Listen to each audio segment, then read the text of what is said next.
Good evening all. I, Chaitanya Bansal, on behalf of Team Corporate Law Advisor and CII, welcome you all to our today's session of live channel on ADR laws. Today's session is divided in two parts. In the first part, our experts will discuss latest judgments delivered by Honorable Supreme Court and High Courts. And in the second part, our experts will conduct a panel discussion on an important topic, that is, can online arbitration and mediation reduce time and costs to resolve infrastructure disputes? For the first part, we have with us Vishwam Jindal sir, who is a dual qualified lawyer having vast experience in commercial litigation, international arbitration, and online dispute resolution. Before we begin with the session, I would like to request all participants to please be on mute. During the session, if any participant has any query, feel free to post it in the chat box and they will be duly answered. With these words, I now hand over the dice to Vishwam sir. Thank you.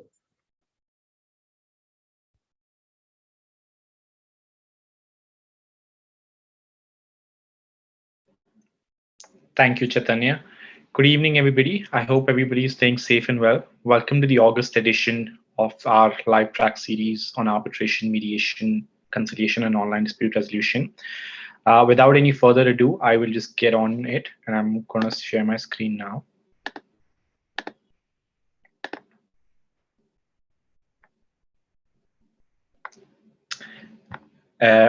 So the agenda will be the same what we followed in our earlier formats. The session will be divided in two parts. The first part, I'm going to cover 5 decisions. In the next part, we've got a training and knowledge panel discussion on resolving infrastructure disputes through online dispute resolution.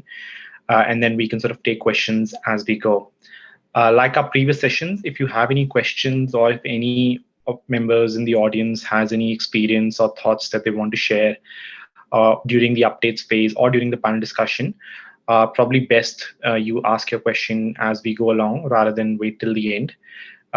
And obviously, as I go through the updates, if anyone's had any personal experience or has anything to say or anything to add, please do so. It's just a discussion between all of them, and I'm sure all of us can sort of benefit and learn from each other. So today, I'm going to discuss 5 decisions. You can see it's a mix of sort of Supreme Court, High Courts, mostly Delhi High Court and Bombay High Court today. In the past, I think generally it's been Supreme Court and Bombay High Court heavy, but I think today we've got a majority, 3 out of 5 decisions from the Delhi High Court, and then 1 from the Bombay High Court and 1 from the Supreme Court. So I'm going to move on to my first case.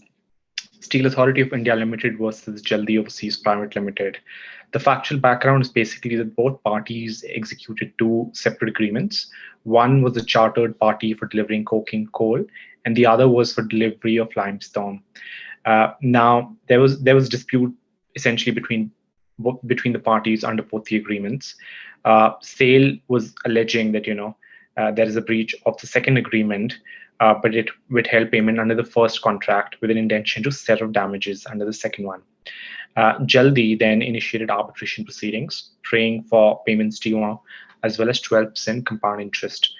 The tribunal issued an award in favor of Jaldi, citing the unrelated nature of contracts. And then SAIL filed a petition in the Delhi High Court under Section 34 to set aside the award. In terms of arguments, SAIL made primarily 3 arguments, but we're going to discuss the 2 main ones here. The first one was to say that interest at 12% per annum compounded. Sorry, I've just got a message saying my video is not visible. I hope you can see my video now. So the first submission that SAIL said was the interest at the rate of 12% compounded quarterly was quite excessive and disproportionately high, and essentially against the fundamental policy of Indian laws. And SAIL relied upon the decision of Vedanta Limited versus Shenzhen Shandong Nuclear Power Construction Company, 2019 decision of the Supreme Court on this argument. The second argument was basically that the tribunal failed to appreciate SAIL's right of set-off. And again, they relied on a sort of earlier 2013 decision of the Supreme Court. The respondent, on the other hand, which was the award creditor, said that SAIL really never challenged interest during the arbitration, and it should not be allowed to do so now, and that set-off was actually not expressly permitted under the contract. The Delhi High Court essentially did not allow the petition, did not set aside the award. It said, firstly, set off is a matter of discretion, it's not a right. So a party cannot claim set off as a matter of right. It's a discretionary on the court of the arbitral tribunal. Uh, and sale should have proved that it was owed sums to set off in any event, which it failed to do so.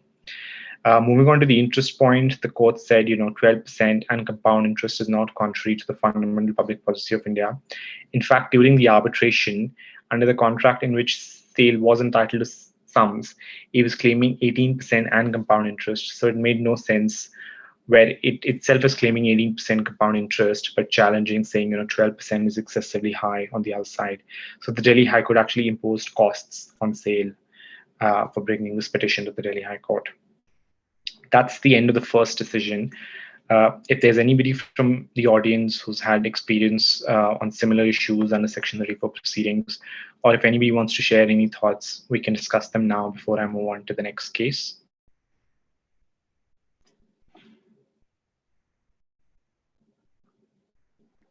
Now, okay, moving on to the next case. That's Hindustan Prefab Limited versus NCC. This was actually a construction contract, and we'll be discussing a lot of infrastructure disputes. Our panel discussion is on infrastructure disputes today. The background is that there was a contract between Hindustan Prefab Limited and NLUO, which is the National Law University of Orissa, to construct a building. Under the main contract, HPL was actually the principal contractor who could subcontract. But this agreement was then amended, and HPL became an executing agency. Nevertheless, HPL was still liable for project completion. Once HPL became the executing agency on behalf of the National Law University of Orissa, it entered into a contract with NCC, who was now the contractor. This contract between HPL and NCC had its own arbitration clause and was essentially a principal-to-principal contract with NLUO, or the National Law University of Orissa, having no role. Now, the dispute arose between HPL and NCC under their contract, and HPL wanted to implead NLUO as a proper and necessary party. So it approached the arbitration tribunal first, which rejected HPL's which rejected HPL's argument. And then there was an appeal filed under Section 37(2)(b) before the Delhi High Court, saying, NLUO should be impleaded as a necessary and proper party. And essentially, the argument that HPL gave was that it was only really getting a very small commission from NLUO, and it was actually NLUO's duty to pay because HPL was just an executing agency on behalf of the university. And if NLU does not join, HPL will actually have to bear the costs which NLU should be bearing under the arrangement. The High Court said, no, you can't do that. Firstly, because it cited privity of contract, because it was a principal-to-principal contract between Hindustan Prefab Limited and NCC. And secondly, because they said, if you want to implead a party as a proper and necessary party, the right forum is not really to claim interim relief. That's the end of second decision. Again, if anybody has any comments, any thoughts, any expertise they want to share on this, we can discuss them now before we move on.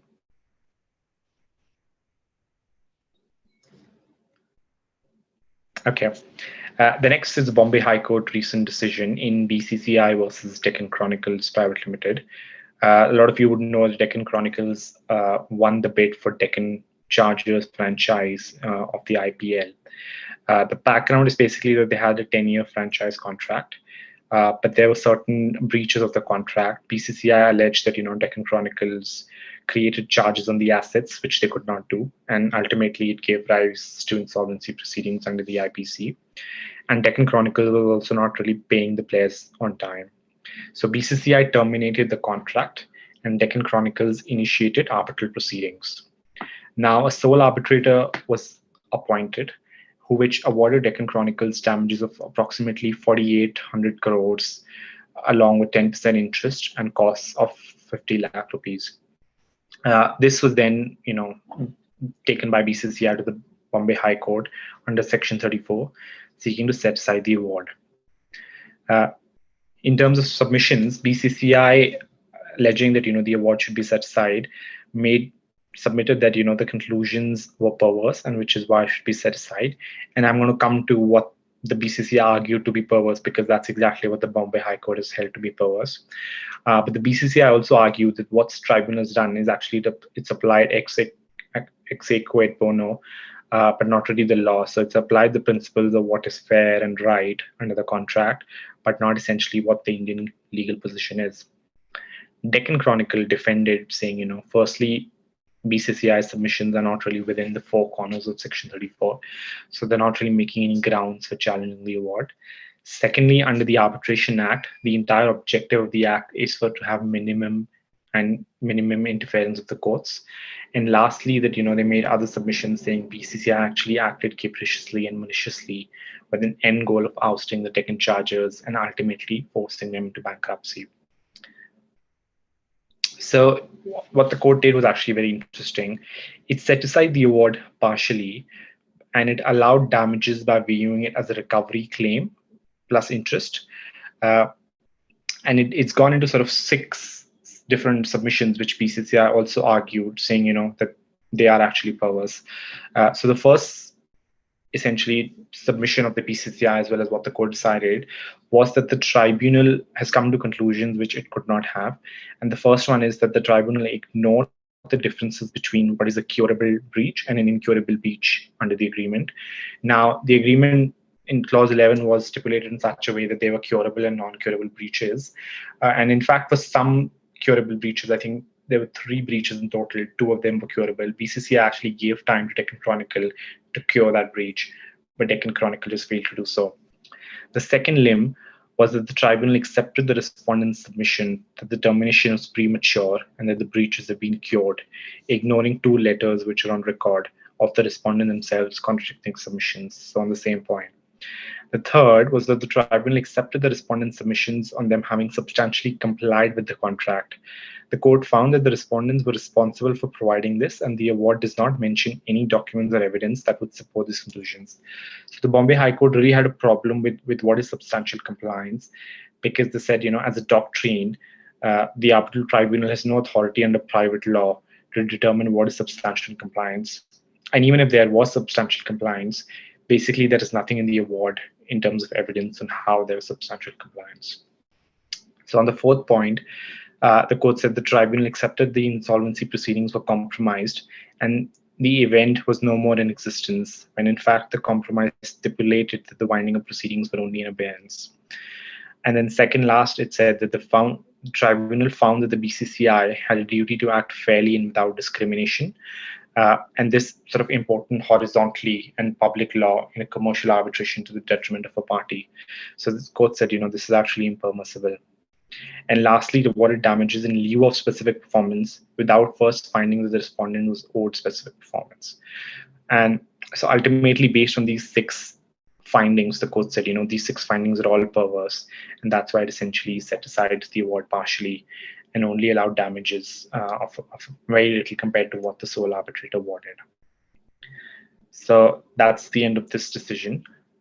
Moving on to the next decision, again, sort of back to Delhi High Court. This was basically sort of two different cases decided by a common order, and the issues are sort of related.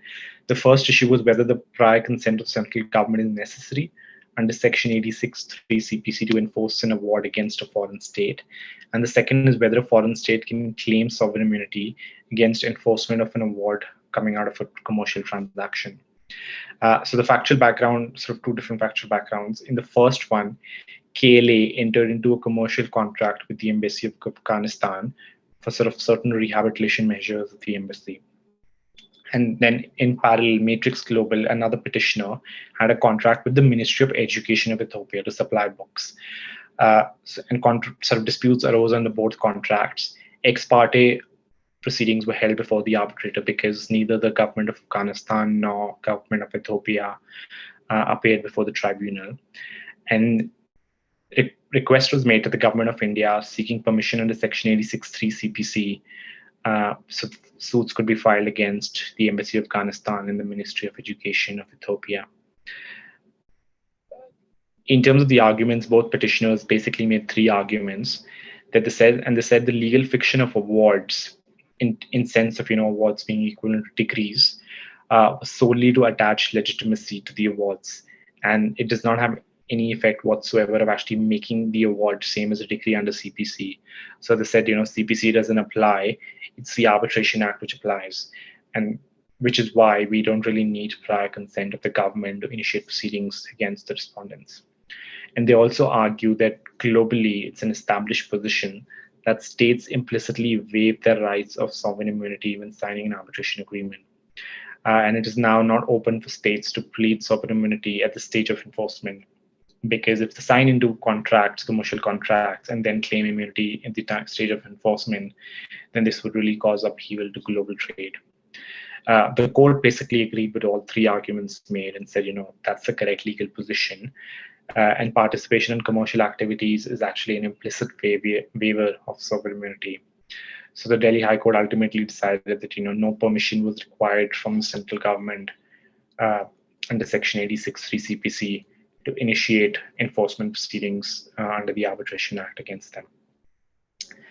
So that's the end of this decision. I'm going to move on to the final decision of the Supreme Court. But if there are any questions on this decision, we can take them now. Any questions, any comments, any thoughts?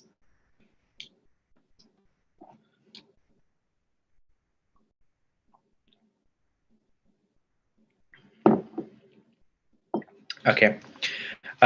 Moving on to the last decision, this is quite an interesting decision, and I'm sure most of you probably heard about this in the news. It's grabbed a lot of sort of eyeballs and attention. And for those of who've been regulars with us attending all our webinars this year, we did discuss Delhi High Court decisions in detail in some of our earlier webinars, especially in the first 3 or 4 months. We've gone into quite a lot of detail before. So if you do want to look at what happened in the Delhi High Court before it all reached the Supreme Court, there are YouTube videos from Jan, Feb, March, all of the webinars where we discuss this in length. So coming to the Supreme Court decision issued this month, essentially, as you know, there were 2 issues before the Supreme Court. The first issue was whether an award delivered by an emergency arbitrator under the SIAC rules can be said to be an order under Section 17, Clause 1. And second, whether orders passed by High Court under 17(2) in enforcement of an award of an emergency arbitrator is appealable. I won't go into too much into facts, but just quickly, Amazon signed sort of 3 agreements with members of the Future Retail Group.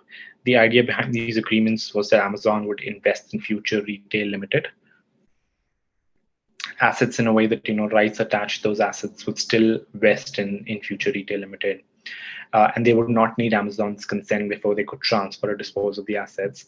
But there was a list of entities to which the Kishore Bayani Group could not sell or transfer the assets to, and that included the Mukesh Dhirubhai Ambani Group. But as we all know, ultimately the Bayani Group did try to dispose of the assets in favor of the Mukesh Dhirubhai Ambani Group. Amazon then initiated arbitration proceedings and sought emergency interim relief under the SIAC rules. The arbitration is actually seated in India. The emergency arbitrator gave Amazon the relief which it sought. In March 2021, Amazon moved to the Delhi High Court under Section 17(2) of the Arbitration and Conciliation Act to enforce the emergency award. The single judge order, which I think we've covered in our March or April edition of the webinar series, said that order under 17(2) read with order 39 rule 2 CPC does hold that emergency award is a sort of order under 17(1), but the division bench then state the order. The FRL actually surprisingly never challenged the award under 37, but they did file a civil suit before the Delhi High Court and sought to interdict the arbitration proceedings, asking for interim relief, saying there's been tortious interference with their civil rights. Now, just quickly on what the submissions made before the Supreme Court were, they're very similar to what submissions were made before Delhi High Court in various petitions. So I won't go into too much detail, but we will be spending some time on what the Supreme Court ultimately decided. So as you know, there were controversies on whether the appeal is actually maintainable or not. Amazon relied on the South Delhi Municipal Corporation case, saying appeals under the order of the CPC are not maintainable when it's read with Section 37 of the ANC Act. And 37(2)B provisions for appeal only apply to actually 17(1) and not 17(2). and no appeal against 17.2 measures is actually maintainable under the Act. Now, the agreements in question, of course, between Reliance and Future Retail Limited, different agreements were signed by different parties, and the group of companies doctrine did not apply. Both the single judge bench and the division bench suffer this malady, which is what Amazon argued before the Supreme Court. And they also argue that the 2015 amendments to the Act brought Section 17 of the Act in line with Section 9, which ultimately the Supreme Court has agreed to, which I'll come in a bit. And the 2015 amendments also inserted a non-obstante clause to Section 37.1, making it abundantly clear that the only maintainable appeals are the one which fall inside the four walls of Section 37, saying it's a complete code, really. The FRL argue that the appeal is maintainable because it's an appeal under the CPC, which is what the Delhi High Court used to pass their orders, and the order of the High Courts are under CPC and the contour of Section 37 of the ANC Act, which is why the appeals are maintainable. The Future Retail Group also argue that the SIAC rule and the Arbitration Act are actually mutually exclusive with regard to emergency arbitrators. And that's because the SIAC rules say that the emergency arbitrator has no power to act once the tribunal has been constituted, whereas the Arbitration Act says, you can only ask for interim relief once the tribunal has actually been constituted. So going back to the two issues I mentioned at the beginning, let's deal with the first issue first. Whether an award delivered by an emergency arbitrator appointed under Schedule 1 of the SIAC rules can set to be an order under Section 17 of the Act. The Supreme Court looked at various provisions of the ANC Act, specifically 26, 28, 19, 2, and 21. And they said parties are essentially free to agree on the procedure that they want to follow by the arbitral tribunal. So they said, party autonomy is really a key pillar of the Arbitration Act. And the Supreme Court emphatically held that there is nothing in the Act that prohibits contracting parties from agreeing to a provision by an award of an emergency arbitrator, which is essentially what they did, the Supreme Court said, by agreeing to the SIAC rules. The Supreme Court went on to say, there's nothing in Section 17.1 to interdict the application of the rules of SIAC that they agreed to. And then they went into the definition of arbitral proceedings, saying, it's actually not limited. Arbitral proceedings would include proceedings in emergency arbitration, including any interim awards passed by the emergency arbitrator. And then they looked at Section 9.2 and 9.3 and said that, actually the purpose of Section 9.2 and 9.3 was to decongest the court system so arbitral tribunals can come and pass interim reliefs in a timely and efficacious manner, and which is really what emergency arbitrators do if you look at that. So and the court said, that FRL basically participated in emergency award proceedings and they agreed to SIAC rules. They now cannot be asked to not be bound by the award of the emergency arbitrator. And there were arguments also made saying, the Law Commission actually recommended that emergency arbitrator be included under the Arbitration Act, but it was not done so. So FRL was arguing that, the ANC Act does not really recognize the emergency arbitrator because Law Commission's recommendations were not adopted. Supreme Court said that's not true.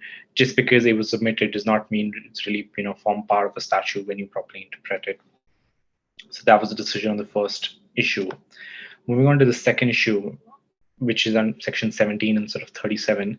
It says whether an order passed under 17.2 in enforcement of an award of an emergency arbitrator by a learned single judge of the High Court is appealable. Supreme Court said no appeal lies under Section 37 against an order of an enforcement of an emergency arbitrator's order.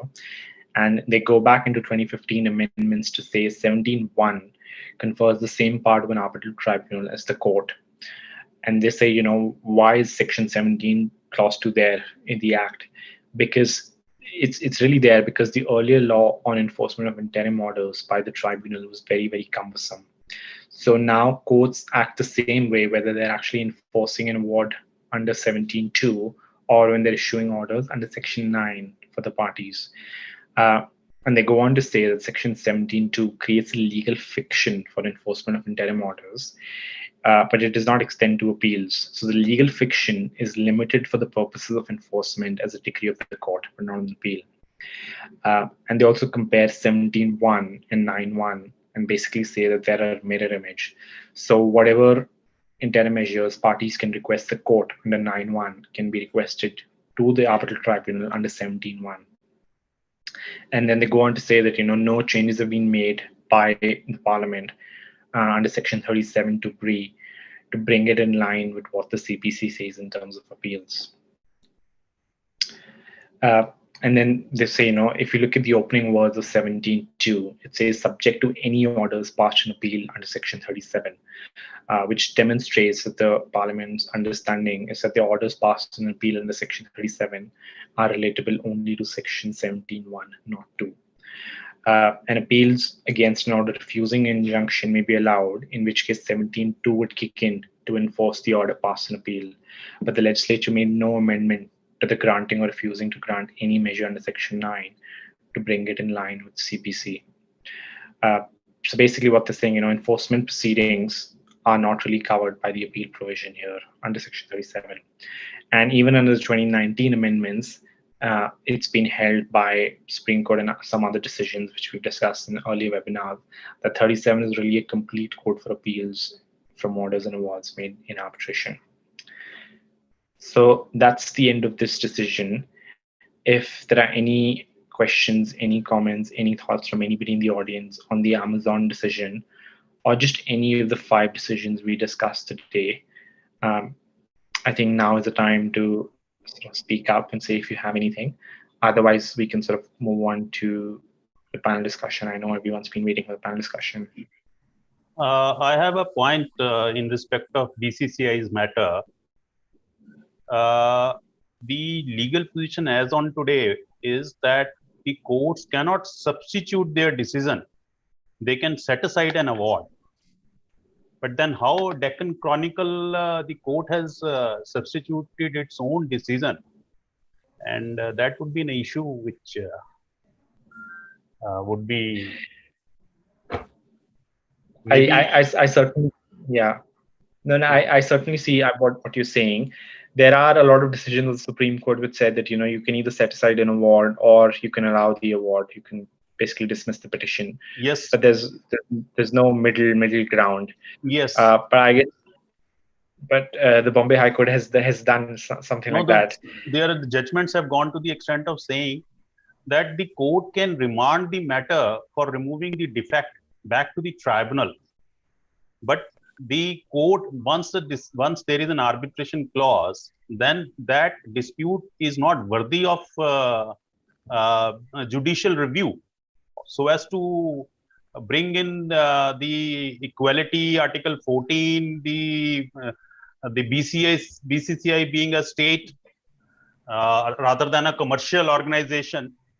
So that this is something which would further need discussion, and maybe on some particular day this forum we may devote on that particular subject. Definitely. I think this is also an appeal to there's been appeal filed as well against the Bombay High Court decision. 37 appeal must have been filed. Yeah. So definitely, if there is an update, we'll cover it in one of the future editions of the webinar. Ratan Singh ji has got any comment on this? It's most welcome. He's online about how the Bombay High Court has actually done so. Actually, not only Bombay High Court, all high courts have been tweaking with the awards, including Supreme Court. When Supreme Court does it, Supreme Court refers to Article 142.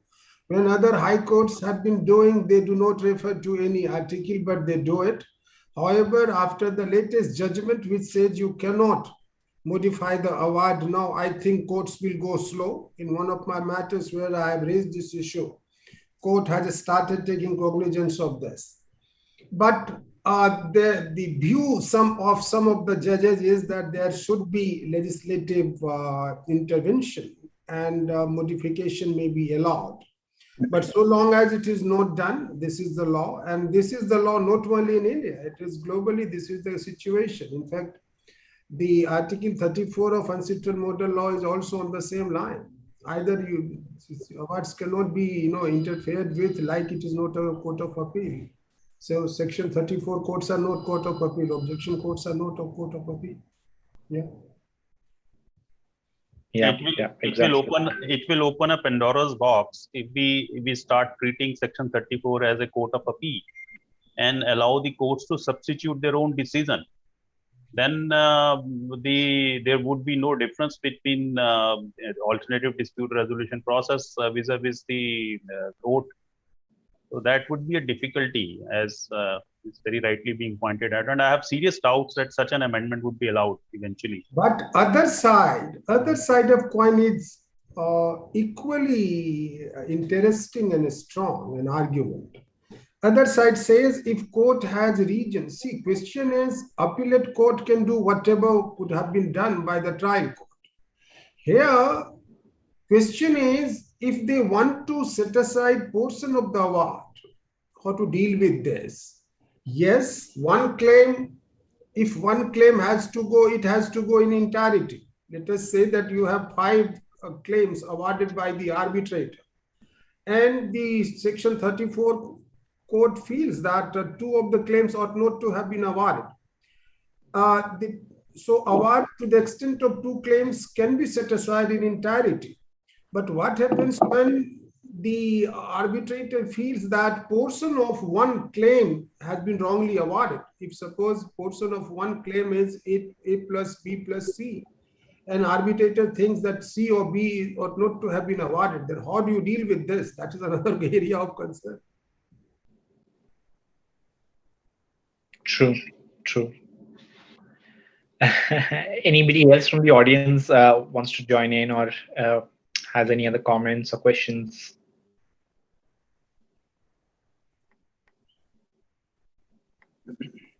So there is one question in the chat box. Okay, I'm just going to see. From Mr. Suresh. Arbitration is missing. So it was a mix. I think one of the arbitrations was domestic because that was against the embassy in India, whereas the other was an international arbitration because it was against the Ministry of Education of Ethiopia. So it was, one was domestic, one was international.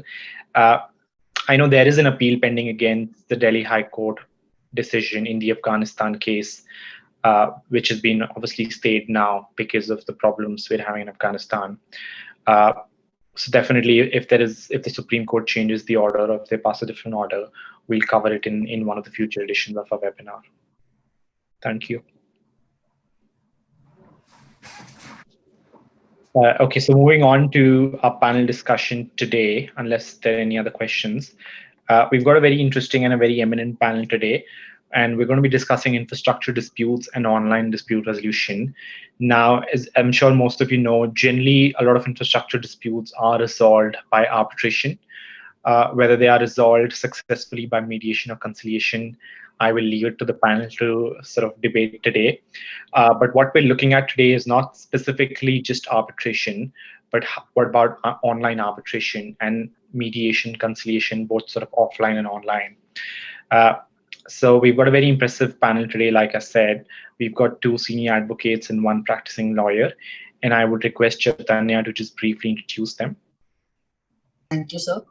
So participants, as rightly mentioned by Vishwan sir, this brings us to the end of the updates, that is the judgment discussion session.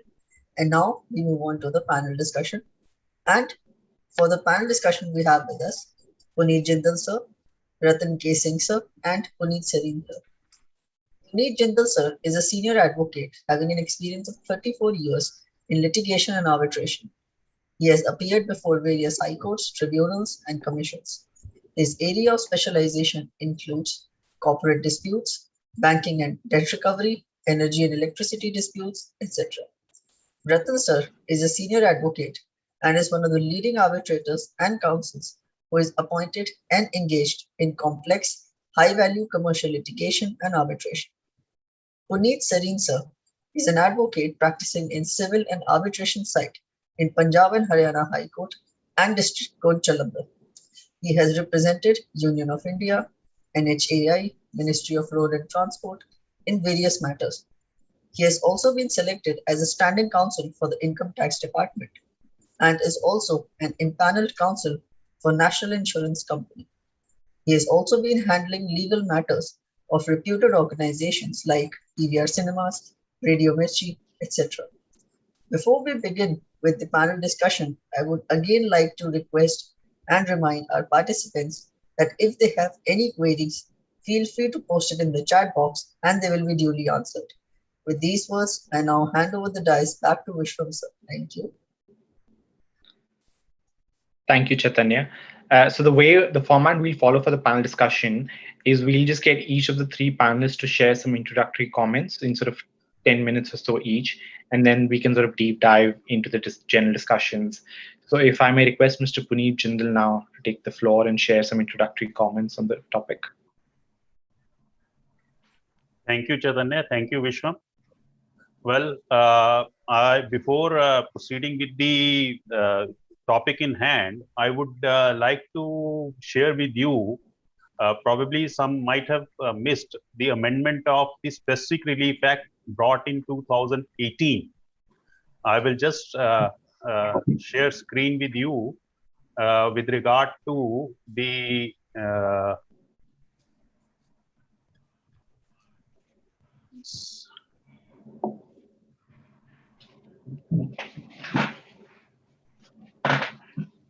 is it there? Can you see the screen? Yes. Oh, right. Well, from 1st of August 2018, the Parliament has introduced Section 20 capital A, thereby completely taking away the injunction, the right to grant injunction from the court's purview. They have introduced a schedule in section in the Specific Relief Act, and in almost all the 5 categories, this is the schedule. You can see the court cannot grant even a permanent injunction or a temporary injunction. So even injunction under the provision of Section 41 has also been amended. Now the schedule includes, you can see the serial number 1, transport, which includes roads, bridges, ports, and airport, railway track, tunnel, urban transport, and then electricity, energy includes electricity generation, transmission, oil pipelines, CNG, etc., LNG, etc., water sanitation, solid waste management, water treatment plants, sewage collection, then communication also, telecommunication, and then even they have included this infrastructure for education, for hospitals, for tourism.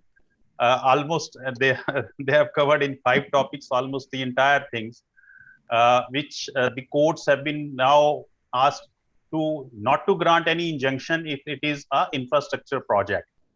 So in this scenario, the importance of ODR and ADR becomes more imperative, and this amendment has been very rightly introduced because, as you know, we had been suffering a lot because of ad interim injunction having been granted by courts below on the mere asking.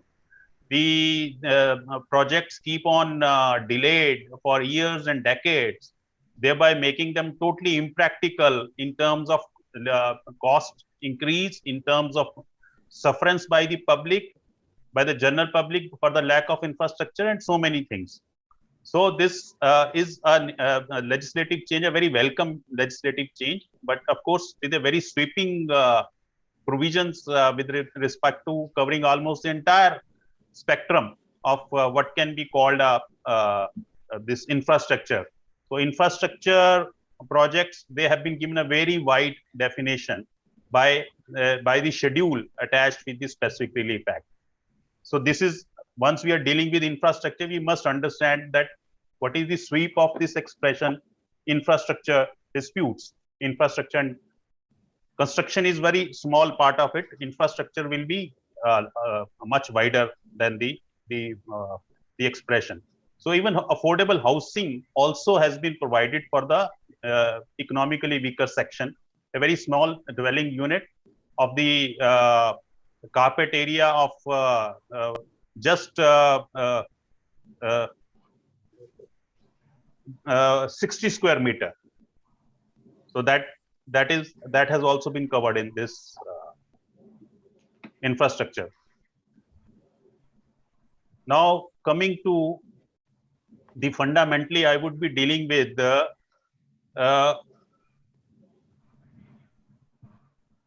yes. Now fundamentally, I would be dealing with the three legislation which deal with this. One we have already dealt with, specifically Relief Act. Now, the second which I would like to deal today is in respect of Electricity Act.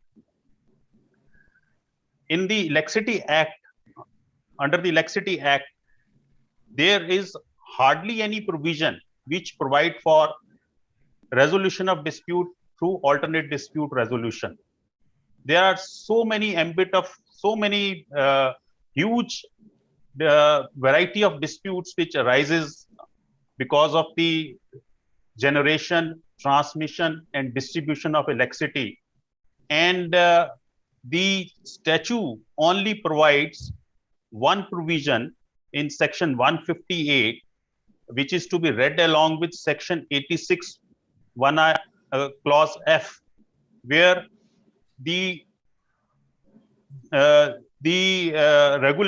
regulatory commissions, they have been empowered to refer the dispute between a licensee and a generating company for arbitration. They can decide the dispute themselves, or they may refer it to the arbitration. Now, before proceeding further, I would just share with you what is a licensee and what is a generating company. So, generating company, of course, as the very name suggests, would be an entity which will be generating power either through hydro projects or through solar or these conventional coal, these this compressed natural gas fired. So these would be the generating company. Then there would be a transmission company, which will be responsible for maintaining the grid, national grid and state grid. And then thirdly would be the distribution companies. Distribution company will obviously have disputes with the consumers because they are directly dealing with the consumers. Now, under the statute, under the Electricity Act, section 42, under section 42, the distribution licensee has provided remedy for resolution of disputes by creation of forums and ombudsman. But there is no provision for any arbitration. What I would suggest is that let these specialized authorities continue to function, but they should be told to partially shift on the online dispute resolution so that the consumer get facilitated. Otherwise, these authorities, these forums and ombudsmen, those who have been created, the very few people are aware of such bodies. Number one. Number two, they find it very difficult to approach. And secondly, in a huge state, there is only one ombudsman. I will give an example of Punjab. In the entire state of Punjab, there is only one ombudsman which sits at Mohali. And if somebody, say in Tarantaran, which is at a distance of approximately 300 or 350 kilometers from Mohali, if he has to approach, then it is almost impossible for him. Similarly, far east on the western side in the Firozpur district and Faridkot districts. So the state government, these corporate entities, distribution licenses, there should be a provision in the Electricity Act itself, or by way of regulations, the regulatory commission should prescribe that these authorities, these forums and these ombudsmen will have the facility of online dispute resolution so that the consumers can actually approach them and they actually prove to be more effective. Now, coming back to the provisions of the Electricity Act, as I've said, that except for the disputes between generator and licensee, that is distribution licensee, there is no provision for dispute resolution through arbitration. Of course, there are other means like for theft of energy, there are special courts, provision of special courts. For unauthorized use of electricity, there are special authorities, that is an SDM or collector. So for various things, they have provided for various forums, creating so much of confusion and so much of overlapping that the consumers, even the trained personals, advocates, they are confused that for a particular problem under the arising out of the Electricity Act or arising out of distribution of power, where to approach and what not.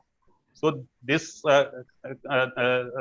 fundamental problem is there with the statute, for which the urgent need is to alleviate all the suffering and create uniform process, and to provide for, if not completely online dispute, at least a hybrid platform, so that the authorities, the consumers can approach those authorities for redressal of their grievances. Now, next, I would like to quickly touch about the another infrastructure authority, that is the railways. Now, as you all know, that in India, we are governed by the Railway Act. Now, in railways, there are going to be huge changes, in the sense that large number of routes would be privatized.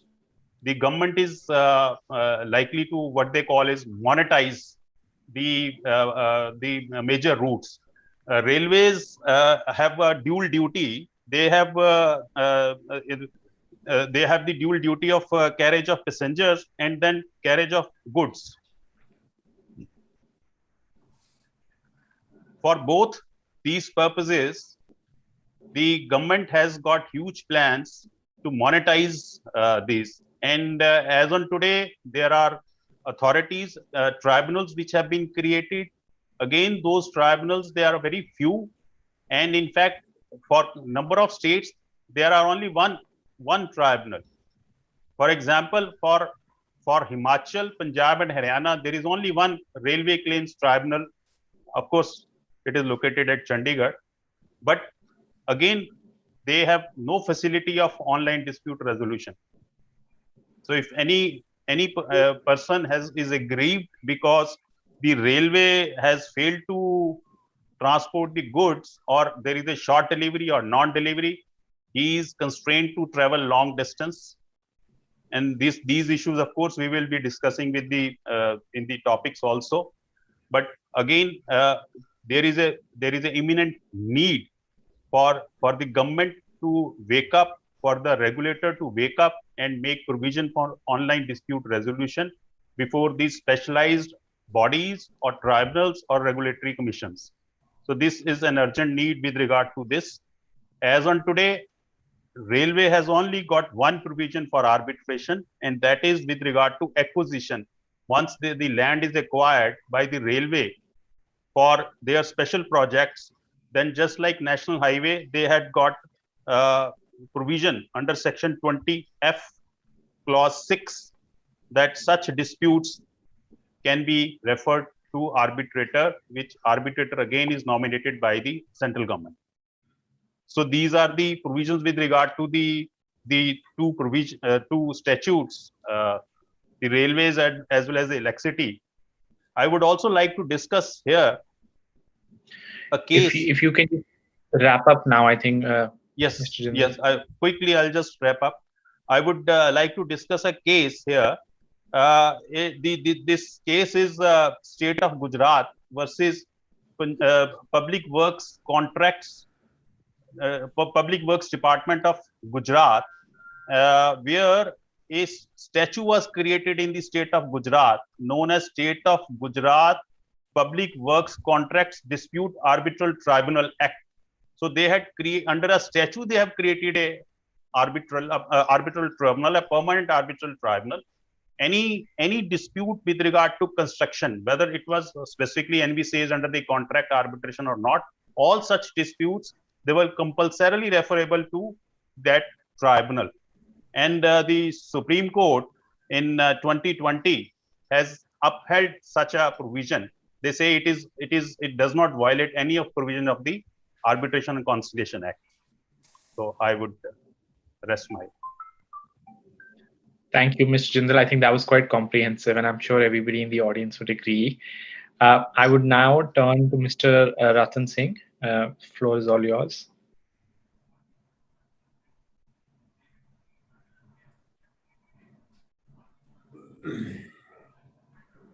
Good evening, everybody. And I must thank the organizers for having me for this today's webinar. I was hearing Vishwam, and his case analysis were quite interesting to hear. He simplified the complex cases in few minutes. In fact, the last judgment on emergency arbitration, I had occasion to argue one such matter in relation to one Japan-seated arbitration. And I had come to Indian court after I represented one of the parties in Japan under JCAA rules. And that case was widely discussed. That is Aswini Minda case. And that was cited in this future matter in Supreme Court as well. So this is an interesting development which has taken place in India. And it is another step towards making India an arbitration-friendly jurisdiction. Though what I had argued before the Delhi High Court was just the opposite. But this is what lawyers do. So far as today's topic is concerned, Mr. Jindal has touched upon the statutory side of the construction and infrastructure issues. I would like to discuss something in some brief about the peculiarities of construction law and construction arbitration. So far as ODR issues are concerned, since we have got question answer session and panel discussion as well. So that will be touched upon in that. In the very beginning, I must say that construction law and construction arbitration are different breed of animals.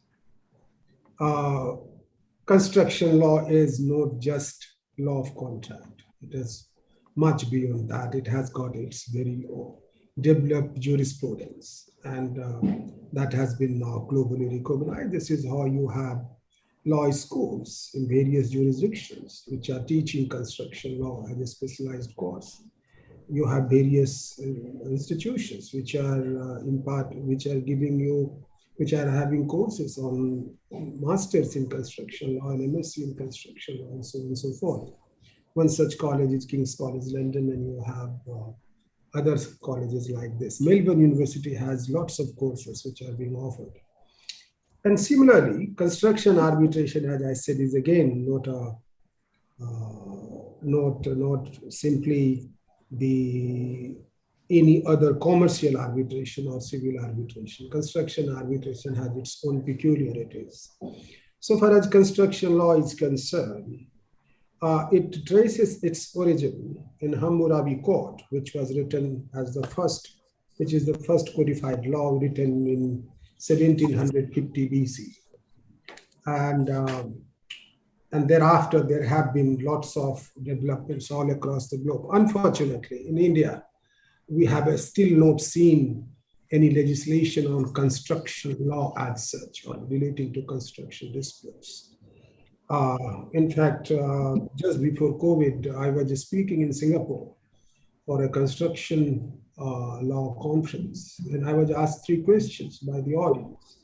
First question was, do you have construction law or legislations like security of payment legislations, which we see all across the globe in developed jurisdictions? Second question asked was whether you have technology and construction court or a specialized courts dealing with construction disputes, infrastructure and engineering disputes.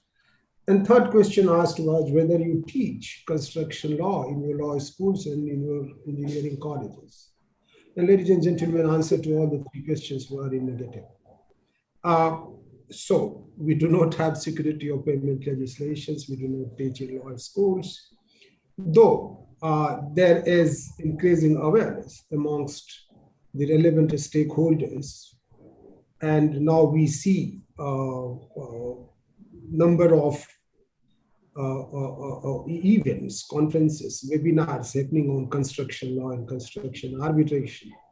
And one of such event happens biannually, which is organized by Society of Construction Law, which is the biggest conference in India, where last conference in 2019, we had speakers from 32 countries and 13 judges, and foreign judges and foreign authors. So now there are movements in the right direction in that regard. And so far as construction, if we talk about pool of construction lawyers and arbitrators in India, we have very small pool of arbitrators and lawyers who are really capable and competent to deal with construction arbitrations. And whatever number we have, which can be counted on fingers, are all self-taught, because long-term legal practice for construction sector brings with its familiarity as to how construction contracts work and should work. This also assists in the efficiency and insight of the legal analysis and indeed the clarity of its presentation. Experienced counsel have the project management skill that assists with the navigation, reviews, analysis, and assimilation of vast amount of technical and legal information, in addition to ways of presenting technical concepts to a tribunal which is unfamiliar with the issues. A need for a specialist construction knowledge and arbitrators was felt more after standard forms of contract became the norm. Prior to this development, when the standard forms were adopted by various relevant stakeholders all across the globe, their contract forms were simpler. It were tailor-made and the customized. But the difficulty with those forms used to be, and contract used to be, that the allocation of risk were very, very uneven, and that used to typically raise disputes amongst the stakeholders like employers, contractors, and subcontractors. This is how a standard form of contracts were brought into existence, like FEDIC, NEC, JCT, and so on and so forth. In India, you have CPWD form, you have Indian Railways form, and so on and so forth. That really tries to balance the risk, because if you do not balance the risk amongst the parties, then what you are doing is you are inviting disputes before you are going for execution of the work. However, difficulty in India is most of the employers, while coming out with their notice inviting tenders, they tweak with those forms in such a manner. In fact, in one of the conferences, I said that in one of the for one of the construction project, the employer said that we are using FEDIC red form. But when I was flipping through the contract form, what I found was that except the red cover, everything else was messed up so badly that it could hardly be said as a FEDIC red book. But when you have these standard forms, the familiarity with the provisions of these forms is again very, very important. What one needs to know as a construction lawyer and construction arbitrator is peculiarity of the industry, peculiarity of the disputes, which are the typical disputes, why those disputes arise, what are the real answers to those disputes. And there are multiple attributes one must look at when it comes to construction arbitration. In fact, 2019 International Arbitration Survey conducted by Queen Mary Queensberry College came out with and rather identified five most defining features of international construction arbitration. First was that it is factual and technical complexity. So it is factually and technically very complex. Second was large amount of evidence is involved in construction arbitration, documentary and oral. One may argue that even in commercial disputes, commercial arbitration, you have number of documents. But when we compare the number of documents and the size and volume of documents in construction arbitration, there is no match. In construction arbitration, the documents run into thousands and thousands of pages. So managing those documents is a big task, because documents are produced on day-to-day basis on the project from the head office, project sites, and after this invent of emails and photocopier technology, now documents are produced in hundreds on day-to-day basis. The projects are long projects. Construction projects are not one transaction. It runs into months and months and months. So documents are produced in hundreds on day-to-day basis. So therefore, the number of documents are really very voluminous, and then managing them at the client side, at the lawyer side, as well as by the arbitrators is one of the most difficult aspect, which the construction arbitrators and lawyers must know how to deal with them. There are many ways how it is dealt, but we do not have enough time to really go into all those aspects. At the same time, parties are many, stakeholders are many. You have employer, you have contractor, you have subcontractor, you have subcontractor, you have vendors, you have insurers, you have the lenders, you have designers, you have consultants, you have engineers. So complexity of dispute and the number of stakeholders make the whole process very complex. And what happens is, when it comes to evidence, it is not only documentary evidence which is voluminous, but oral evidence, again, by number of witnesses are cited by both sides and all the sides in support of their cases. So it is factually and technically complex, large amount of evidence is involved, multiple claims, and this is another dispute. In fact, construction arbitration, it is very famously said that construction arbitration is not one arbitration. There are multiple arbitration in one arbitration. So you have multiple claims, multiple issues involved. So one must be having that capacity, I would say, and expertise and experience to deal with all of them. So, and another very interesting aspect is the range of related issues. Issues are again many. And another very important aspect, which I'll add to what Queen and Mary's statistics says, is the role of experts. That adds another facet to the whole construction arbitration regime. When I say construction, I'm talking about delay and disruption experts. I'm talking about quantum experts. May I take a pause here? What is that I'm talking about? Typically in India, what we see on day-to-day basis in domestic arbitration generally is both sides will file their applications, the documents, both sides place on record voluminous emails. Both sides say if there is delay of 2 years in completion of the project, both sides will say that entire 2 years delay is attributable to the other side. And what you have before the tribunal is only emails. So arbitrator is faced with email versus email. How do you decide this? In construction arbitration, delay is a complex concept.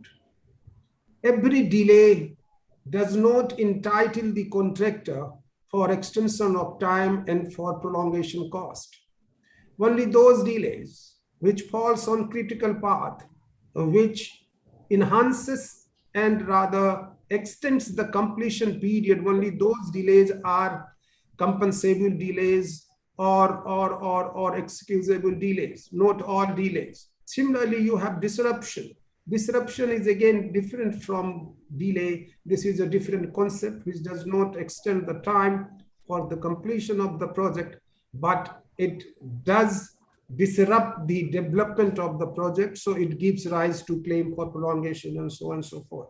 So all of this, now, even if we talk about the delay on the critical path, there are various other issues like concurrent delays, like float, who owns the float. So end of the day, it is a technical issue which can only be decided by way of having experts on the board, and you have delay and disruption experts who have got expertise in preparing the delay reports, and they bring on the board And basically, there are various recognized methods. And in fact, the best document to consult for all of this is SCL Delay and Disruption Protocol, which talks about the 6 methods which are prevalent and acceptable methods for delay analysis. So delay analysis is a complex process which cannot be done by lawyers. Only engineers or quantity surveyors having years of experience can do this exercise. So that though I, in my international construction arbitration and domestic construction arbitration, I take the services of delay and disruption experts, but it is not common in India. And sometimes even arbitrators are not aware of their roles. So I would like to give emphasis on this aspect, that role of delay, disruption, and quantum experts is very, very important so far as determination of construction disputes are concerned. So If you could wrap up, sir. Do I have time left, or I'm done with that? Over time, if you could wrap up quickly. So take it that I have wrapped it up. Thank you very much. Thank you so much. Moving on to Mr. Sareen, the floor is all yours now. Hello, good evening all. I hope you all are fine.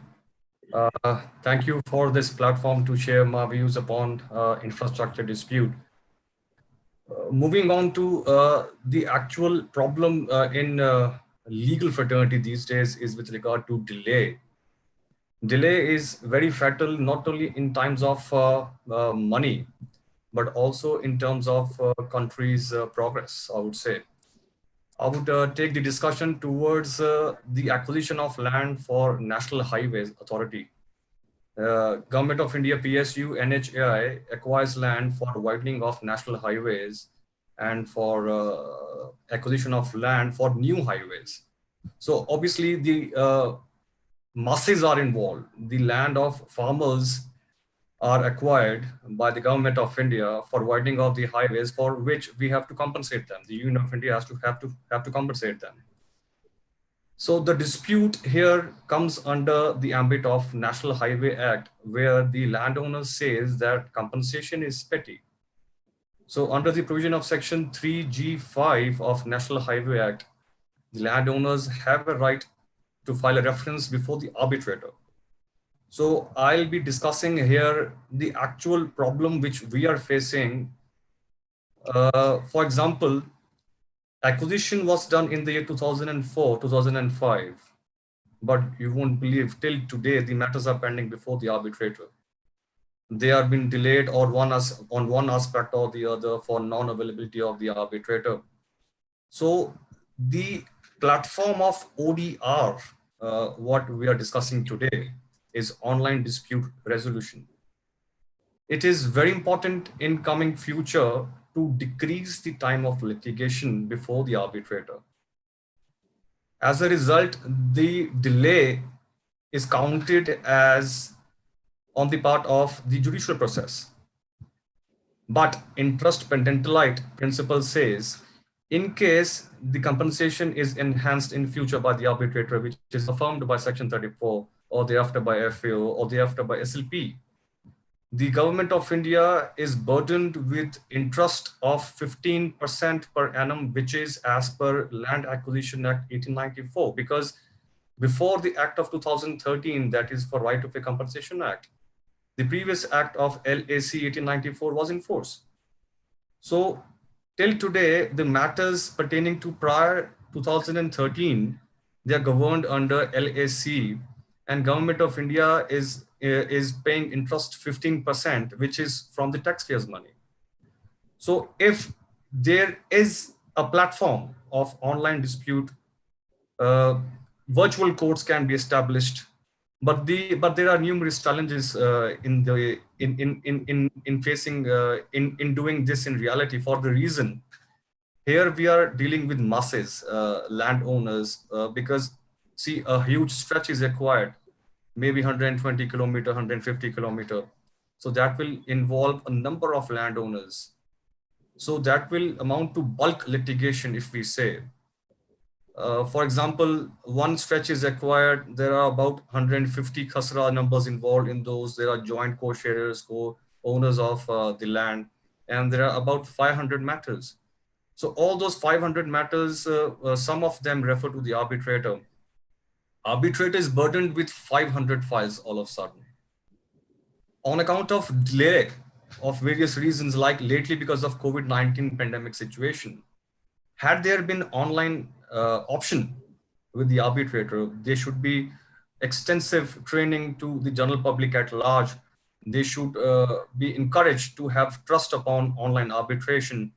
They should be educated enough. The another problem here would be unawareness, I would say. The general public at large, masses at large, when we talk of mass acquisition, they are not aware of their legal rights, and they are also not aware of there is a mechanism what they can adopt to reduce the cost of litigation and the time of litigation.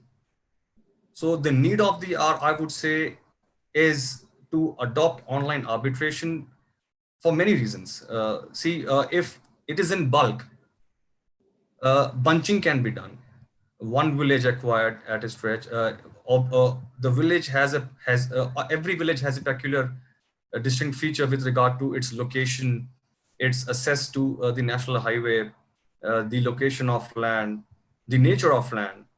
So if bunching is done and it is referred to the online arbitration, it will save not only the time and money of the landowners, but also of the Union of India. Now, lately, Union of India had appointed 6 arbitrators for the state of Punjab to handle the arbitration proceedings pending in Punjab since 2004. Now, those 6 arbitrators are retired IS officers. Prior to that, this sitting divisional commissioner in Punjab, revenue commissioner, were appointed as arbitrator to handle all the litigation. But unfortunately, they were so much burdened with the litigation, not only for the arbitration, but for their respective jurisdiction. The cases were lingered on. As a result, for 100 rupee enhancement, Union of India was burdened with interest of rupees 200. So had the matters been resolved at a particular time frame, maybe say 1 year, what the new parliament intention says that the arbitration should conclude within 1 year.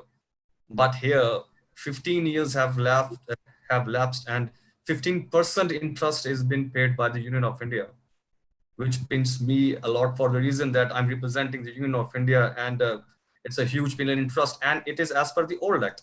Unfortunately, 1894 Act had this clause of penal, that they should not be delayed. There was some kind of encouragement to the Union of India that you should not delay the matter. But over the years, now the law has changed. The time has changed. There is a need of the hour to appoint new arbitrators who are well-trained persons. Awareness should be done with the general public at large that do not go to the court. See, the basic aim of arbitration, I would say, was to reduce the burden upon the Indian judiciary. We are having a huge burden of population and huge number of pending litigation. I'm not here focusing upon the commercial arbitration, which is in say between one company and the other, or one country or the other. It is the domestic dispute which has taken a lot of problems. If we talk of the landowner side, litigation has the period has taken such a long period that some of the landowners have died already, and their legal heirs have been implicated in the matters. So that is not the intent of legislature, because justice delayed is justice denied, what we have been reading in our law schools also. So the need of the hour would suggest that extensive measures are required to be made implemented with regard to the new arbitration proceedings, at least for masses at large. Thank you, Mr. Serene. I think that was quite interesting. Very different perspective from, I think we've heard very different perspectives from all 3 panelists. Thank you. I think the next part of the panel discussion, probably we can just have like a free-flowing discussion between all 3 panelists. I think the cues that I've picked from all 3 panelists is that, I guess the common factor across sectors, whether it's land acquisition, construction specific disputes, or electricity, railways, is firstly delays. There are humongous delays in resolving any infrastructure or construction disputes. Not, of course, there are delays with construction projects and everything as well, construction and cost. And we've heard a lot from our panelists about sort of arbitration, about court litigation. What I wanted to get a sense of is how common is sort of mediation, conciliation, generally in infrastructure disputes, whether it's sort of construction or energy or electricity or railway disputes. So coming to you, Mr. Jindal first, how common is sort of mediation, conciliation when it comes to resolving infrastructure disputes? I would say it's almost nil. The reason for this is that there is always a government organization or the government involved as one of the party. As on today, the government officer who contacts or who is of the level of Group A officer or even a Group B officer, they are very apprehensive about making any settlement or because mediation and conciliation would definitely require some give and take. It's that something they will have to leave and something they will have to will accept in lieu thereof, and something they will have to relinquish. Some claim which the government or which the department is having against a contractor, they will have to relinquish it. Now, in that scenario, probably there is a complete mismatch between the rules of business and the powers which are delegated to such persons, that they are every time apprehensive of giving away something or negotiating in such a manner that the department will have to surrender something. And later on, they will always be apprehensive that somebody will catch hold of them and allege against them malafide or some ulterior motive or something like that. So that scenario, they always say that whatever court will decide, they will accept it, but they will not allow anything to be put on themselves. So that is the reason why so far we have found that even settlements before Lok Adalats or even mediation or conciliation, they have been not very successful at all. Thank you. Just moving on to you, Mr. Serene, do you have any experience of resolving infrastructure construction disputes through mediation, arbitration? Because you mentioned you represent the Union Government of India. What's your experience been? Unfortunately, I have the same answer as Mr. Jindal has. There are no efforts been made so far. I would rather use this platform to have some mechanism, maybe like OTS, like one-time settlement scheme, what Income Tax Department does. So if there can be some common consensus between the Union of India through its authorized representative, maybe the project director or regional officer of National Highway Authority of India, with general public at large of the people whose land are acquired, the claim almost is going to be the same, because obviously they are all the neighbors. They are from the same village or from the adjoining villages. So it should not be a problem, but obviously the trust factor will be a problem here. The Union of India has clear intentions, but the general public at large, they are not being aware of their rights in toto, and maybe misled by some people at large. So there should be first extensive exercise should be done at the ground level, making people aware of their legal rights and what is the actual reality. So unfortunately, till today, there is no outside court mediation settlement done with regard to land acquisition so far. I hope. Okay, thank you. Future. Thank you. Just taking a step back, so I understand, mediation conciliation has not really been successful, but we have sort of seen arbitration is quite common within infrastructure disputes, and especially construction disputes. So I wanted to come to you, Mr. Singh. can I assume that arbitration has been quite successful to resolve construction disputes? Oh, Is that a reasonable assumption? before I come to the question whether arbitration is successful or not, obviously answer to this is yes, emphatic yes. Arbitration is the only mode of settlement for construction disputes all across the globe. It's not only peculiar to India. So that is my straight answer to this. But before that, may I come to the last question, which is an interesting question to ask. 2018 it was November 2018. I was in London, and since I am a director of Chartered Institute of India branch of UK, so I was invited as guest of honor of an event organized by Chartered Institute of Arbitrators London branch. And it was an evening event. There were 4 speakers. They were all mediators, and they all shared their experiences of resolving international construction disputes. It is globally very prevalent.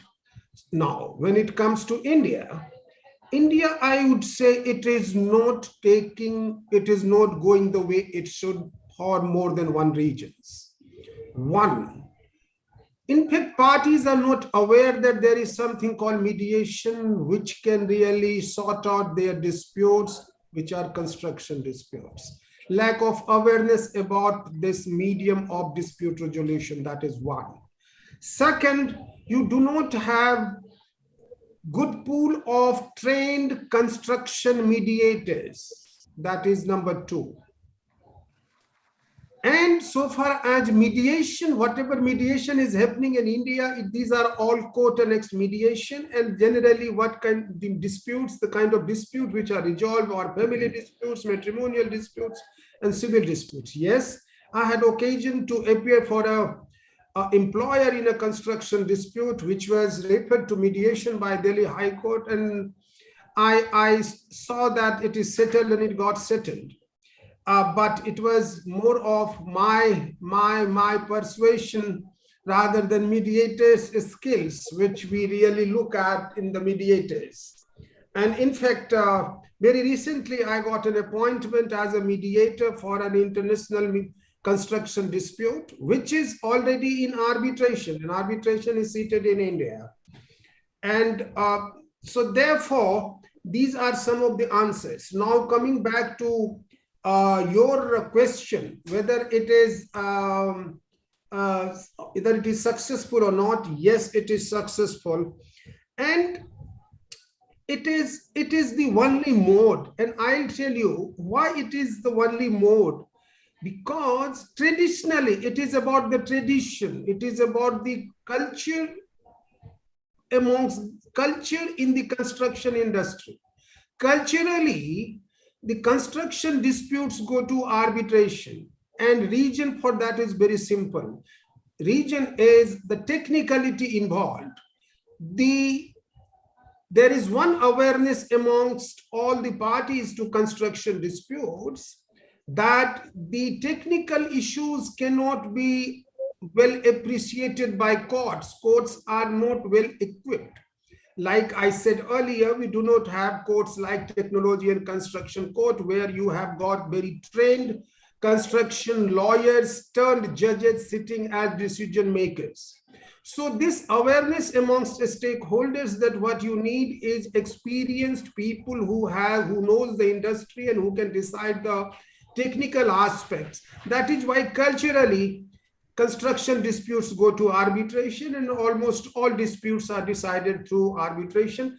And it is not only the private disputes, but even where you have public sectors and government entities as one of the parties, they also have typically dispute resolution clauses. Yes, earlier they used to have their own officers as arbitrators, but that is no longer available to them. That privilege is no longer available to them. So therefore, you have to have independent arbitrators.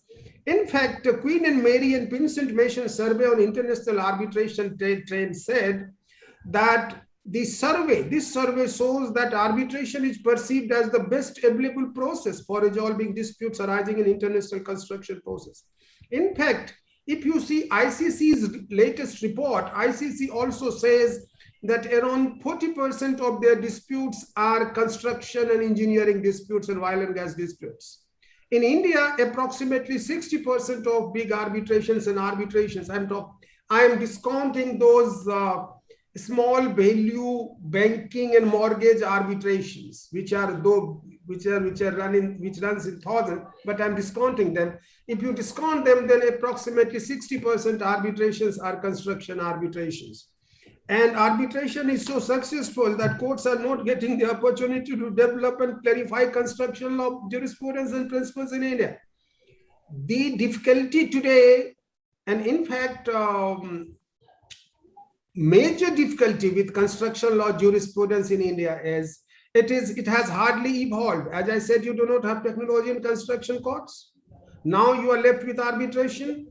Arbitration is a confidential process. Awards are confidential. Therefore, you have very little scope for courts intervention. Even matters which go to court, courts have very limited role, and in Section 34, they can hardly go into merit of the matter to large extent. So therefore, the jurisprudence on construction law is not developing because of arbitration, but there are ways how we can improve it. Yeah, I think my time is up. No, I was just, I had a follow-up question on that. So I understand that arbitration is successful. It's probably the best way to resolve construction infrastructure disputes. Yeah. Mediation, a lot of potential, but not really been successful because of various reasons. But to just move a step ahead, I guess, and I'm going to come back to you, Mr. Singh. Would you try online arbitration and then even online mediation for construction disputes specifically, but also more broadly infrastructure disputes?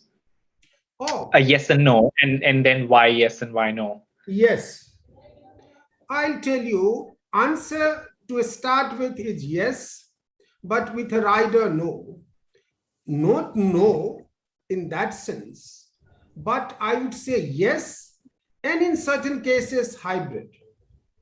And my answer is very simple. I sit as arbitrator in many cases. I have retired Supreme Court judges, chief justices, and technical arbitrators sitting with me as my co-arbitrators. In fact, very recently, I gave an award in hundreds of crores against NHAI, where I was the chairman. And for the region which Mr. Sareen was talking about, delaying and handing over of the possession. And what typically NHAI does is they say, even if I hand over the site delayed, you will give me no objection that you will not raise any prolongation claim. Mr. Sareen, am I right? Yes, sir. And this is how it works. So I said, go to hell, this is not how it works. But forget about that. That's not the point. Point is, why? Why I would, in fact, in one arbitration, where I'm one of the arbitrators and with one retired Supreme Court judge is my co-arbitrator. We had the lengthy cross-examination of parties through virtual mode, and it has been seamless. It has been very plain and simple. And so what we have decided as a tribunal is, even after COVID restrictions are gone, we will continue and conclude this arbitration through virtual mode. In fact, in one arbitration where I act as counsel, there it is a big power plant construction arbitration where the one side claim is 6,000 crore, whom I appear, other side has got 3,000 crore claim. And there I cross-examined an expert. I cross-examined the expert on 12 days only on methodology of delay analysis. I had cited an expert from Singapore. And it went very well. And now we are heading towards the final arguments. And I had multiple examples where I acted as counsel through virtual mode. But there can be few cases where for whatever region, I don't want to go to the regions, if it appears, it may be because documents are voluminous and parties have not been in a position to digitalize them, and they are not in a position to assist the tribunal in a manner where with the click all documents can be seen and appreciated, or if one of the arbitrators or all the arbitrators are not computer friendly, then again, this is a problem. Cross-examination, in some cases where you have apprehension, you have started the process and you find that the witness is acting funny. Though we always say that you must have 180 degrees cameras installed in your room and so forth, you should not have any electronic devices, but there are sometimes I have witnessed some mischief.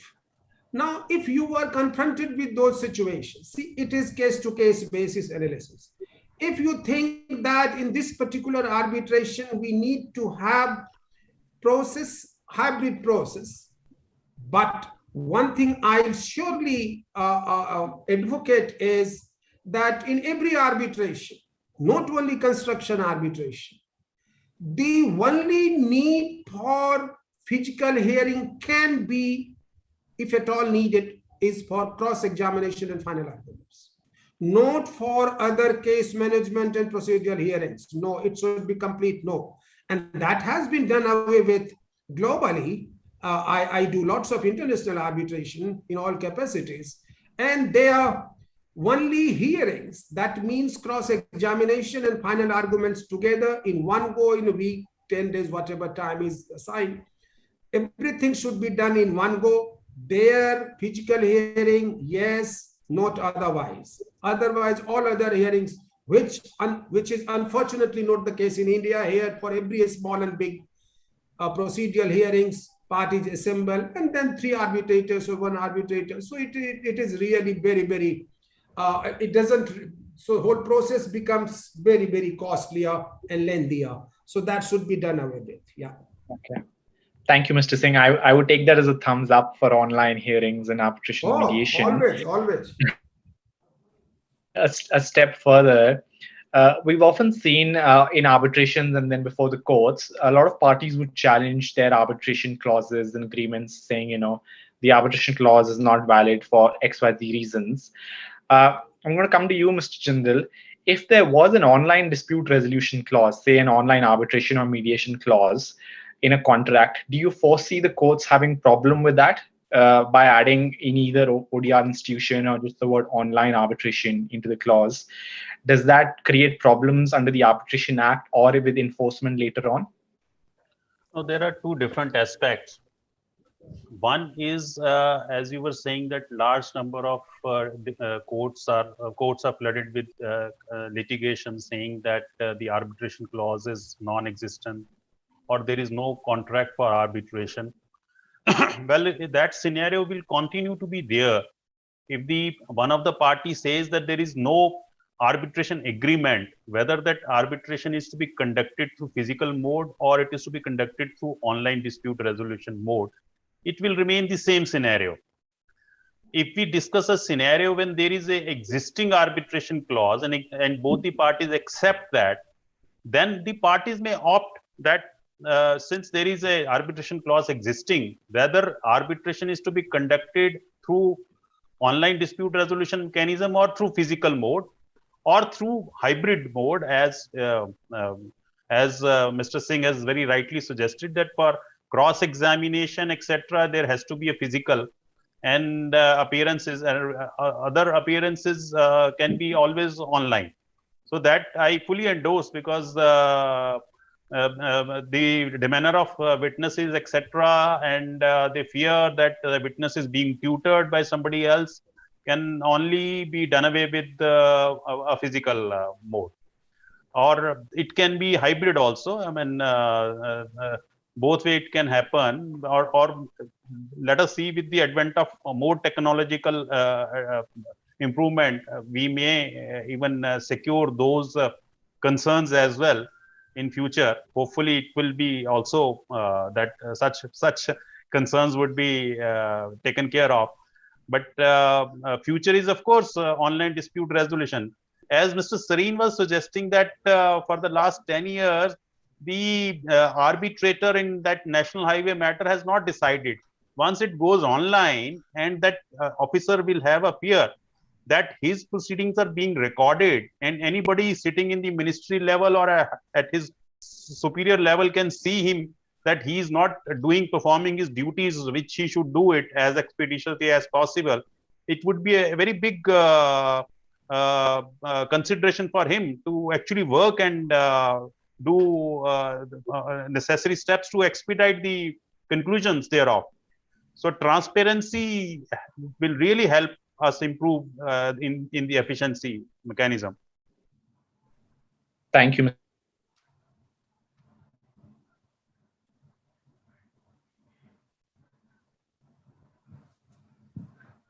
Arbitration Council of India and the rules and regulations by the ACI are set, institutional arbitration cannot move ahead with pace, including alternate and online dispute resolution. I don't know if there are any comments from the panel. Anybody wants to take that? I'm sorry, I have missed the question, please. So, the Arbitration Council of India, which is still not being gazetted by the government, it's still not constituted. But Mr. Agarwal is saying that unless that is done and the rules and regulations are set, institutional arbitration cannot move ahead. So if you have any comments, any thoughts on that, the question is in the chat box if you just want to read it once.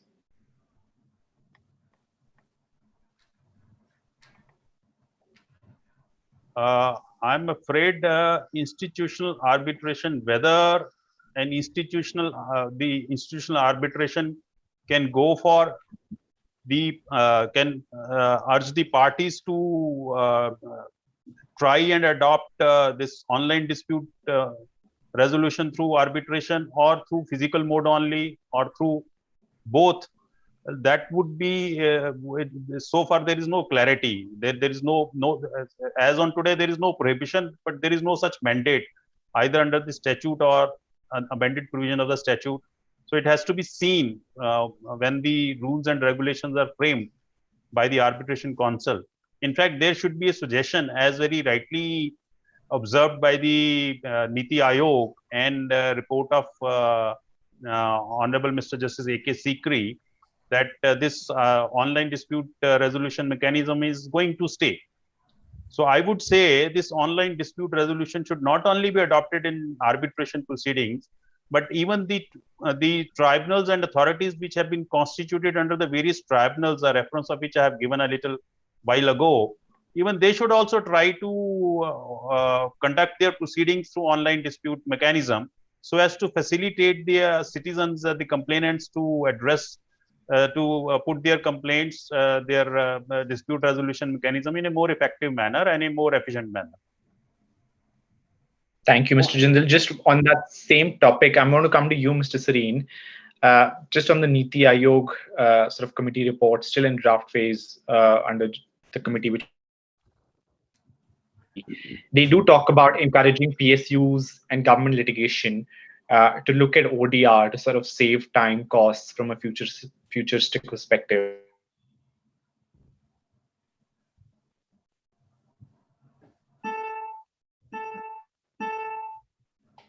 I am sorry, I was not able to hear the last portion of your question, please. I heard till Niti Aayog. There was a gap in song. Your voice is not coming, Vishwam. There is some technical problem, some glitch. Sorry, am I audible now?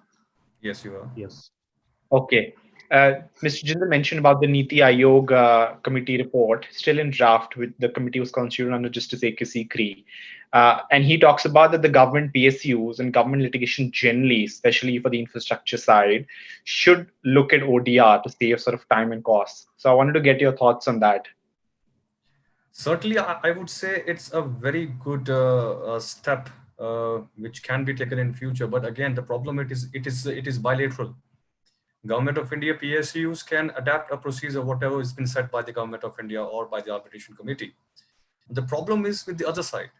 Other side, we're dealing with the general public, the masses, which are not even educated much. So there has to be extensive awareness program at the ground level first. Since it is a bilateral thing, the Niti Aayog suggestions can only be implemented if it is agreed by both the sides. So for that purposes, obviously, internet infrastructure has to be improved at the ground level. I'm talking of the villages which are far off from the cities even. They are far off from the district courts for that matter. ODR centers have to be developed maybe inside a particular district or a sub-district, you can say. If there are establishments of such institutions, some ODR centers or ODR platforms, and then general awareness is done with general public at large, then certainly in future, yes, there can be implementation of the Niti Aayog suggestions. Thank you, Mr. Sareen. I'm conscious that we're just about sort of 10 minutes left before we wrap up. So I just wanted to sort of move to one issue which we've covered briefly in terms of not having the capacities in terms of expert mediators or conciliators or sometimes even arbitrators that appreciate the nuances of construction and arbitration disputes when it comes to construction and infrastructure. So I wanted to get your thoughts. I'll just sort of move from to each panelist in 2 minutes, starting with you, Mr. Singh. What can we do to develop that capacity, both for offline and online arbitration and mediation? Answer lies in training. Answer is training, training, and training. Training of lawyers, training of arbitrators, training of judges. And for that, for judges, you have the academies, but we need more academies and more frequent visits of judges to those academies where you have training of judges. So far as lawyers are concerned, we do not have mandatory continuing learning program for lawyers in India, unlike many other jurisdictions. There is some movement in Bar Council of India, and Law Ministry has taken cognizance of this. So anytime soon, we can see something like this being made mandatory. And apart from this, training amongst the stakeholders, which are the clients and the contractors. So far as training is concerned, lots of institutions, private institutions, and lots of entities like yours are working towards this. One institution I must refer to, which is world's most prestigious arbitration accreditation providing body, that is Chartered Institute of Arbitrators UK, whose accreditation is globally recognized. And they have 3 tiers of accreditation. First level is associate level, second level is member level, and third level is fellowship level. Anybody who has got the apex level accreditation, that is his fellowship, he does not need any introduction anywhere in world when it comes to arbitration world. Nobody will ask for your other introduction, whether you know a subject or not. Now, in fact, I'm their fellow for donkey years, and I'm their director in India for long. What we do is in India, we conduct training programs and courses for accreditation of lawyers and non-lawyers both. And that is one, yes, it costs money because it is a UK-based organization and nothing moves in UK without money. But, and again, you have to make this whole organization sustainable. But apart from that, there are other institutions which are also working towards this. But if you have accreditation of Chartered Institute of Arbitrators, it is gold standard accreditation. There is no parallel of that. And once you are fellow, you can use a suffix after your name, that is FCIARB. Now you go back and see any book written by any author anywhere in world, they would all, if they are the big names, they'll always have this suffix after their name. It is so important. This is the most important accreditation and qualification any arbitration practitioner can look at. So this is one thing. So training in law schools, training in in bars, training in the high courts, in Supreme Court and other levels. So training is the only solution. Let us go towards training. Thank you, Mr. Singh. Mr. Jindal? Yes. I would add what Mr. Singh has said. I would say I see it in a little different manner.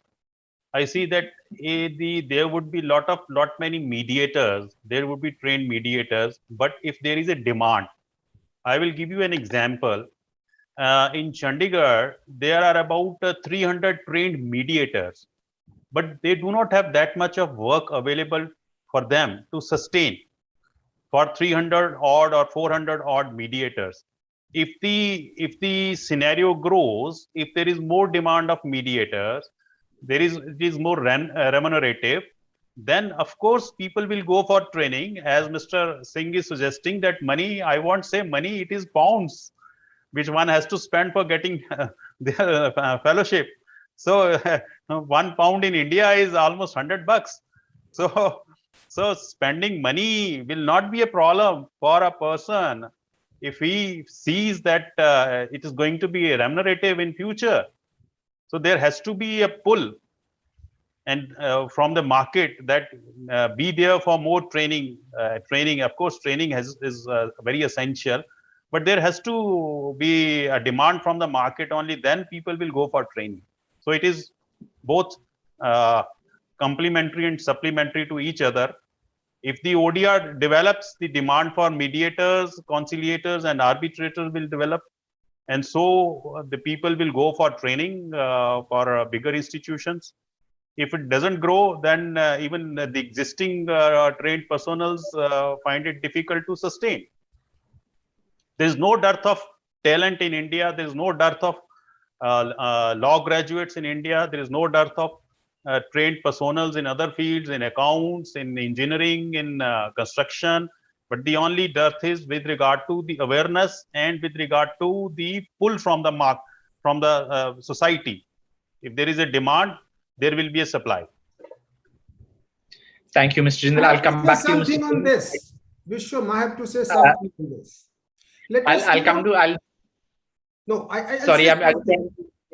Okay, sure. Very interesting.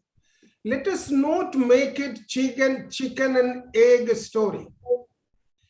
Mr. Jindal, I'll tell you one very interesting aspect. The situation which you talked about, Chandigarh, same is in Delhi, same is in many other places. But you will agree with me, all the three mediators, trained mediators in Chandigarh would be vying for the same piece of cake, that is matrimonial disputes and family disputes and property matters. How many of them are really trained for construction disputes? Let us talk about this. How many of them are really trained to do joint venture disputes? How many of them are really capable enough to deal with the disputes arising out of IPR? See, question today is, first create your infrastructure, that is the knowledge.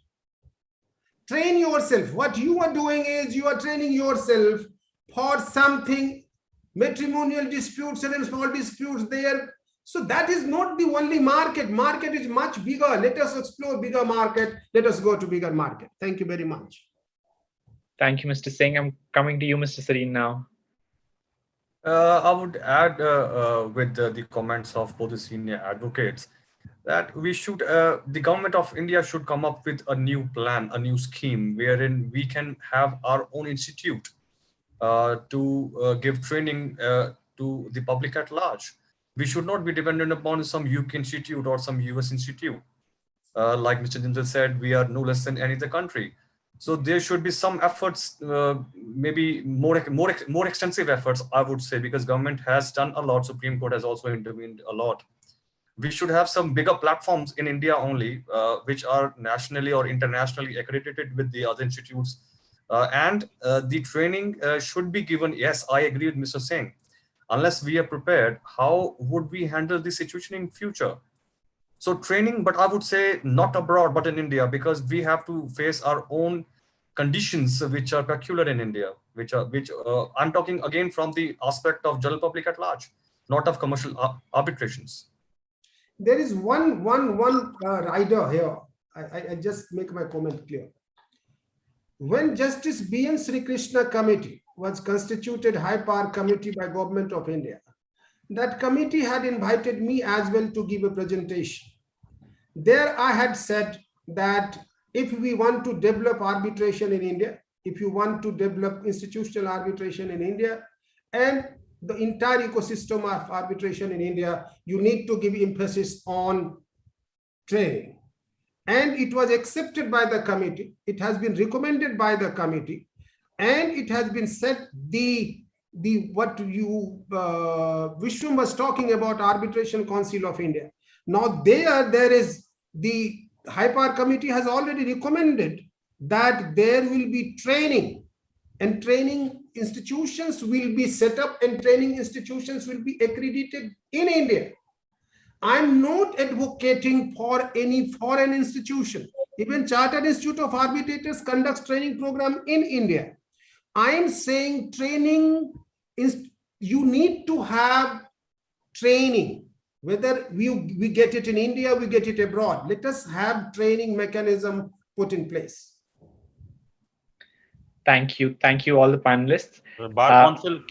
Respective bar council should get in touch with such institutions, and they should start courses in the various or famous law institutes, and they can distribute that X university will conduct in construction, Y into gas and other infrastructure, and somebody in electricity. So there has to be some balance here. Yeah. In fact, GNLU is conducting one such program, and I have been asked to go there and give a lecture that is next month, and that is only on infrastructure and construction law. So they do it. Some of them have started doing it, as Mr. Jindal said. This is a very good input. Thank you.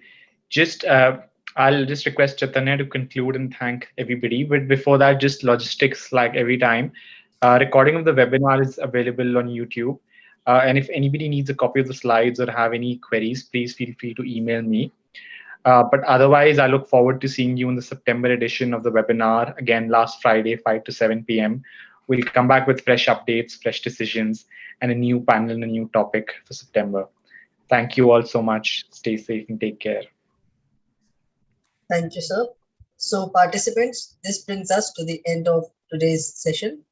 On behalf of Team Corporate Law Advisor and CII, I would like to extend a special thanks to our esteemed panelists, Puneet Jindal sir, Ratan sir, Puneet Sareen sir, for taking time from their busy schedules and discussing this important topic in great detail, which has great future prospects.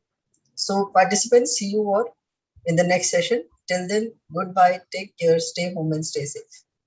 Thank you so much.